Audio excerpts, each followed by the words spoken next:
When I was a kid, my grandpa used to tell me stories that would make my hair stand on end.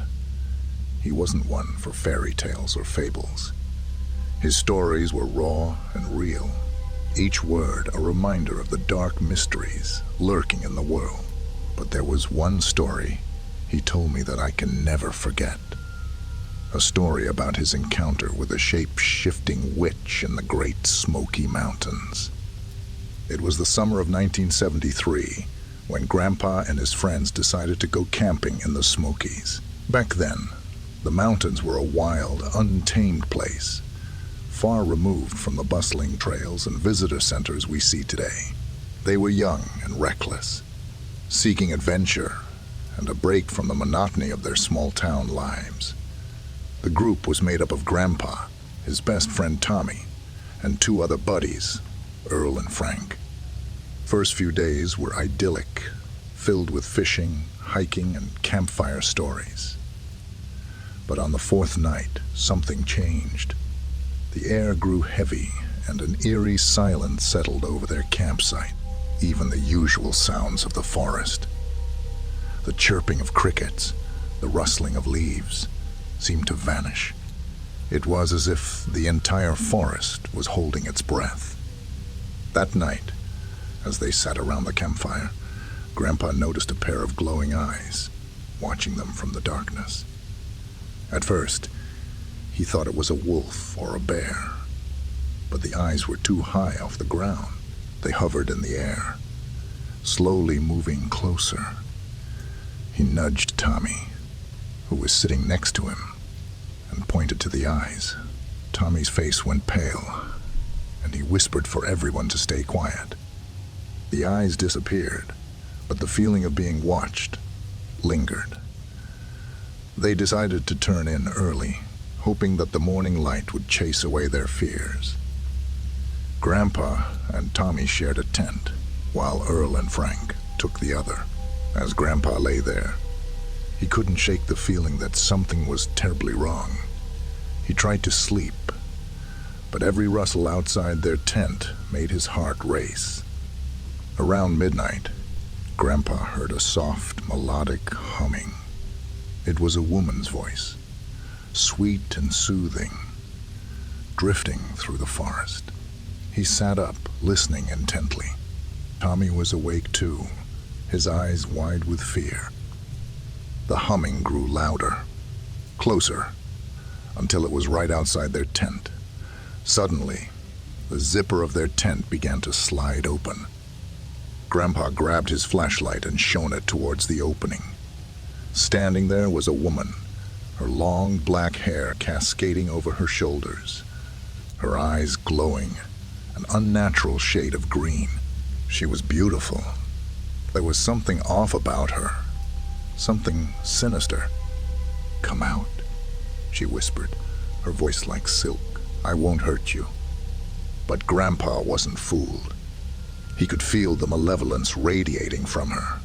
He grabbed Tommy's arm and they scrambled out of the tent, running towards Earl and Frank. They burst into their friend's tent, waking them up with frantic whispers. The woman followed, her movements unnaturally fluid, almost like she was gliding. Earl and Frank were groggy and confused, but the sight of the woman snapped them to attention. They grabbed their gear and the four of them took off into the forest, their flashlights bobbing in the darkness. They ran for what felt like hours, the woman's haunting laughter echoing behind them. Eventually, they stumbled upon an old, abandoned cabin. They rushed inside, barricading the door with whatever they could find. The cabin was dark and musty, but it felt safer than the open forest. For a while, there was silence. Then, the humming started again, this time coming from all around them. It was like the sound was seeping through the walls, wrapping around them like a shroud. The woman began to speak, her voice low and hypnotic. "I can smell your fear," she said. "I can taste your terror. Come out, and I promise your deaths will be swift." Grandpa and his friends huddled together, trying to block out her words. Hours passed, and eventually, The humming stopped, but they didn't dare leave the cabin until the first light of dawn began to filter through the cracks in the walls. When they finally emerged, the forest seemed normal again. The birds were singing and the sun was shining. They made their way back to their campsite, only to find it completely destroyed. Their tents were shredded, their supplies scattered. It was clear that they had been visited by something not of this world. Grandpa and his friends never spoke of that night again, but the memory lingered like a shadow. He would often warn me about the dangers of the Smokies, about the creatures that lurk in the shadows, waiting for their next victim. And every time he told the story, I could see the fear in his eyes, the fear of something he couldn't explain, something he couldn't forget. Years later, when I visited the Smokies myself, I couldn't help but feel a chill run down my spine. I knew that somewhere in those ancient woods, the shifting witch was still out there, watching, waiting for the next group of unsuspecting campers to cross her path.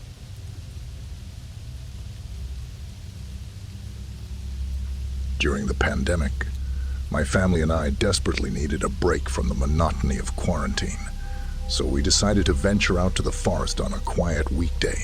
It was a beautiful area, not too far from the city, surrounded by tall trees and winding paths, perfect for mountain biking. My uncle, an avid cyclist, knew the area well, so we went together. His family and ours. Both of our families had been strictly quarantining, so when we arrived at the forest, we felt safe enough to take off our masks and relax together. The area was deserted, which made it even more perfect. We really needed this outing.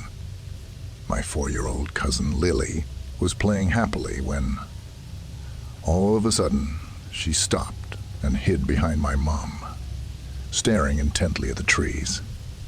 None of us paid much attention at first, but then my mom noticed Lily's frightened expression and asked her what was wrong. Lily, her voice small and trembling, said that someone was calling her and she didn't want to go with them. "Who's calling you? From where?" my mom asked, concerned, but Lily just pointed toward the trees. My dad and uncle had gone back to the car to get the cooler, which was about 10 minutes away, but Lily was pointing in the opposite direction, toward the mountain. I should explain that my mom wasn't worried about someone trying to approach us, because we were miles away from the nearest town. We were literally in the middle of nowhere. There was definitely no one nearby. But then, Lily started to cry, and my mom tried to calm her down. She asked me to walk in the direction Lily was pointing, so the girl could see that there was nothing to be afraid of. But Lily kept insisting that someone was calling her. She mimicked a hand gesture, as if someone was telling her to come closer, trying to show us how it was done. She opened and closed her little hand, and honestly, at that moment, we all laughed a little, making fun, but perhaps also a bit nervous, maybe imagining something so dark and eerie coming from a child's imagination. But then, as I turned to look, I froze, very close to us. Behind a tree, only about 20 meters away, I saw it, a pale white hand waving as if saying hello. The hand moved too quickly to be a mistake or an optical illusion. It was someone trying to get our attention. There was no doubt about it. My mom screamed behind me, and then I heard my aunt's footsteps as she ran away with Lily. I realized then that I wasn't the only one seeing this. The hand quickly hid behind the tree, and my mom shouted at me not to move, to stay where I was standing, though I would have liked to run. I think I couldn't move, even if I tried. My legs wouldn't respond. My mom passed by me and walked toward the tree. I didn't take my eyes off it. No one moved. But when my mom got there to see behind the tree, there was nothing. My dad and uncle checked the entire area later and found nothing unusual. But my aunt kept talking about the hand with the glove that had been waving to us. I only saw it as very pale, but my mom also agreed. It looked like a hand wearing a glove, like those worn by clowns. We left the area quickly after that and found a spot that wasn't as scenic, but was much closer to a parking lot. When we told the locals what we saw, they had no idea what it could have been and didn't remember any stories about anything like it. Even now, I find it hard to believe what I saw, but I'm certain it was real, that we all saw it, that something was calling to us from that forest. We decided to take a camping trip to unwind, just 4 of us, close friends since college. We picked a spot deep in the woods, away from the usual campgrounds, seeking some peace and quiet. It was a perfect place. Dense trees, a clear stream nearby, and not a soul in sight, or so we thought. The first night was great. We built a campfire, cooked some food, and shared stories under the stars. By the time we turned in, the silence of the woods wrapped around us like a blanket. It wasn't until the next morning that things started to feel off. We were packing up our gear for a hike when Jenna noticed it. "Hey, what's that?" she asked, pointing to a small, dark object nestled in the branches of a tree near our campsite. I walked over and reached up to grab it. It was a tiny camera camouflaged against the bark. "What the hell?" I muttered, holding it up for everyone to see. "Is that a camera?" Tom asked, his face pale. "Looks like it," I replied, turning it over in my hands. "Who would put this here? Maybe it's part of a wildlife study or something," suggested Ryan. But even he didn't sound convinced. Jenna shook her head, her voice tinged with unease. "If that's the case, why would it be pointed right at our campsite?" A chill ran down my spine as I scanned the surrounding trees. We should check the area, see if there are more. We spread out, and within minutes, we found 2 more cameras, one tucked behind a bush near our tents, another strapped to a tree at the edge of the clearing. Each one was carefully hidden, angled perfectly to capture our every move. Panic started to set in. Someone had been watching us. But who and why? "Let's just get out of here," Jenna said, her voice trembling. "This is too weird." But as we hastily packed up our gear, we heard it. The unmistakable sound of branches snapping, footsteps crunching on the forest floor. We all froze, exchanging terrified glances. Whoever had placed those cameras was still out there, watching us. Tom grabbed the hatchet we'd used to cut firewood. "We need to leave. Now," he said, his voice low and urgent. We hurriedly stuffed our belongings into our backpacks, the sense of being watched intensifying with every second. The forest, which had felt so peaceful the night before, now seemed suffocating, the trees pressing in on us from all sides. As we started down the trail, we could hear the footsteps again, this time closer, following us.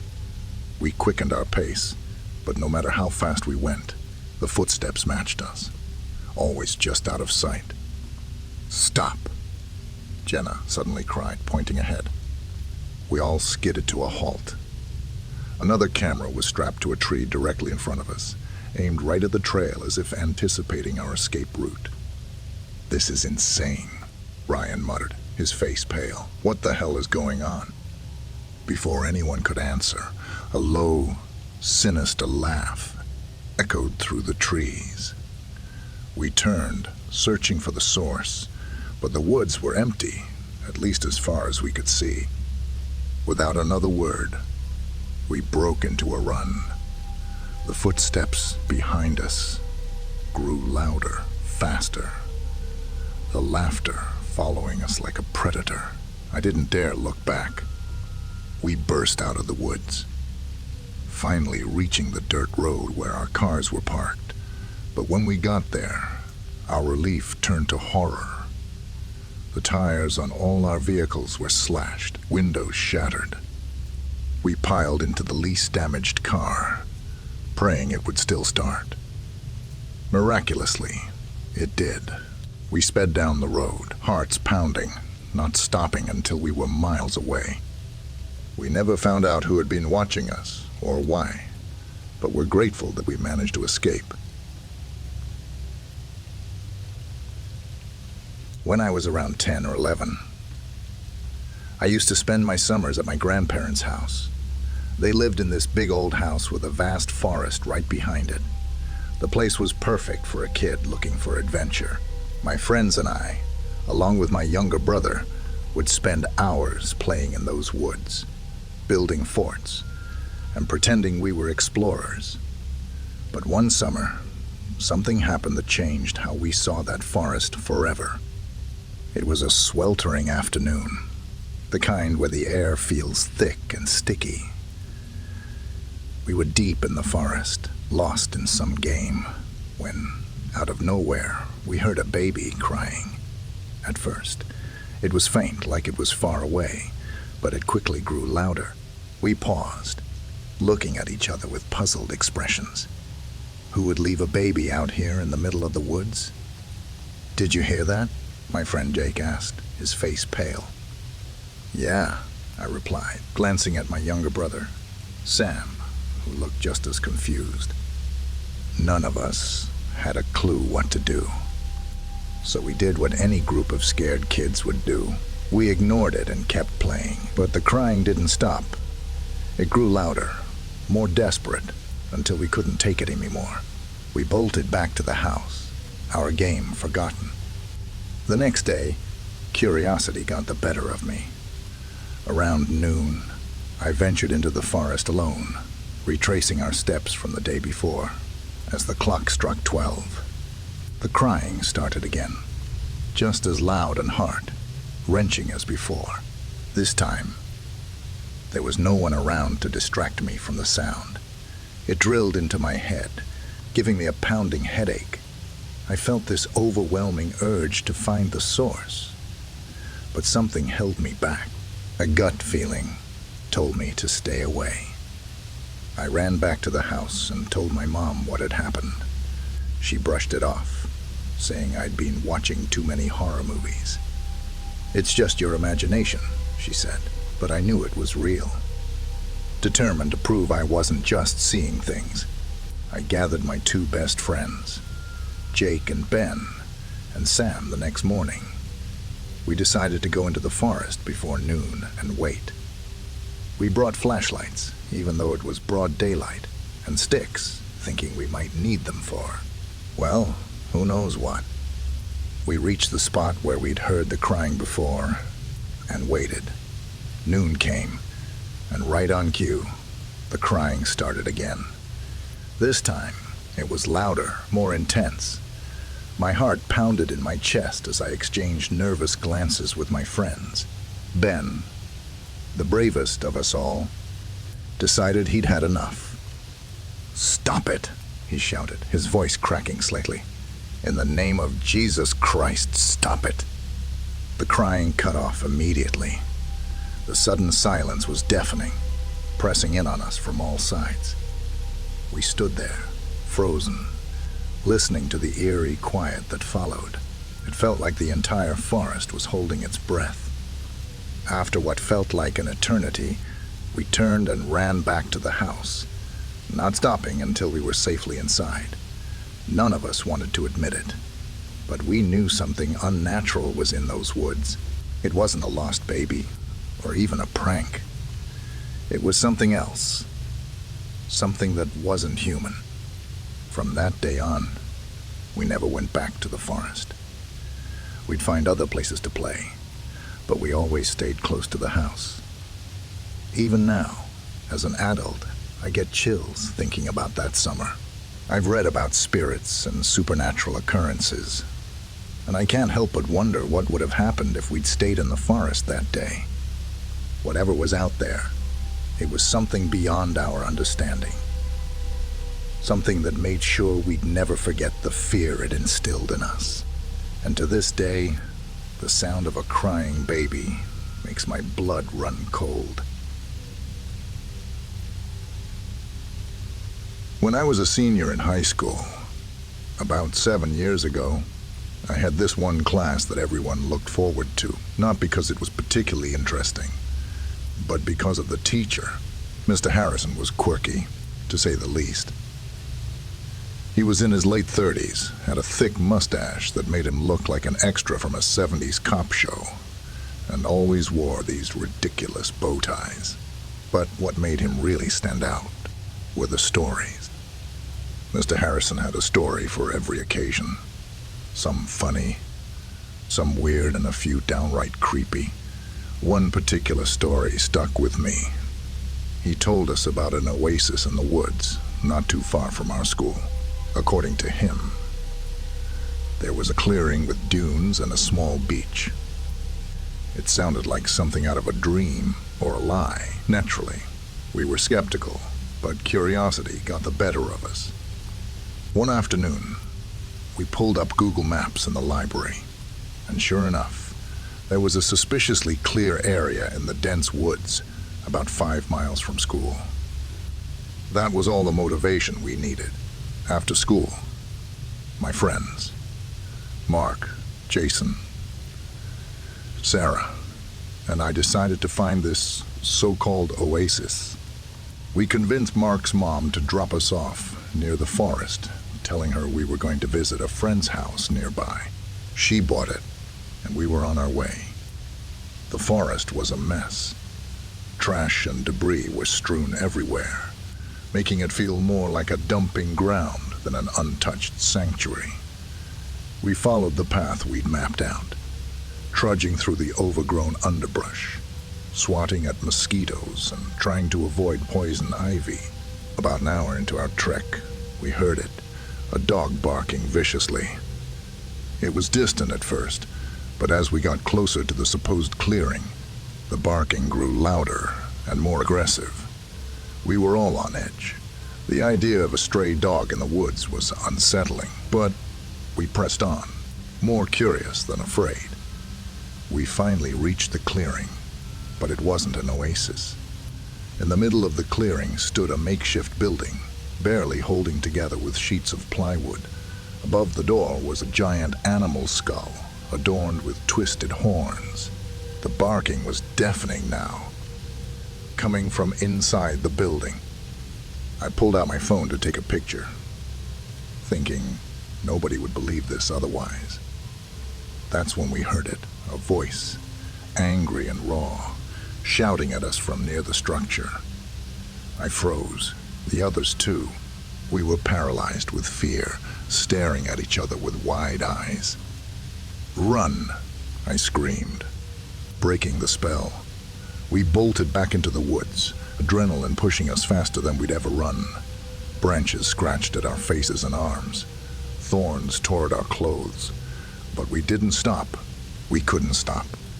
My heart pounded in my ears, louder than the barking that had now turned into distant echoes. When we finally felt safe, we slowed to a jog, then to a walk, panting and covered in cuts. I called my older brother, who lived nearby, and he came to pick us up. The look on his face when he saw us, disheveled, dirty, and terrified, was a mix of confusion and concern. We mumbled some excuse about getting lost on a hike, but he knew better than to press for details. We never talked much about what happened that day. We didn't tell Mr. Harrison either. The whole incident felt surreal, like a bad dream we were collectively trying to forget. But one thing was clear. We had no desire to ever go back or find out who lived in that skull-adorned hut. To this day, I can't drive past those woods without feeling a shiver down my spine. I'll never forget that angry voice, the barking dog, or the terror that gripped us in that moment. If there's one thing I'm sure of, it's that I never want to meet the person who lives in that makeshift building in the woods.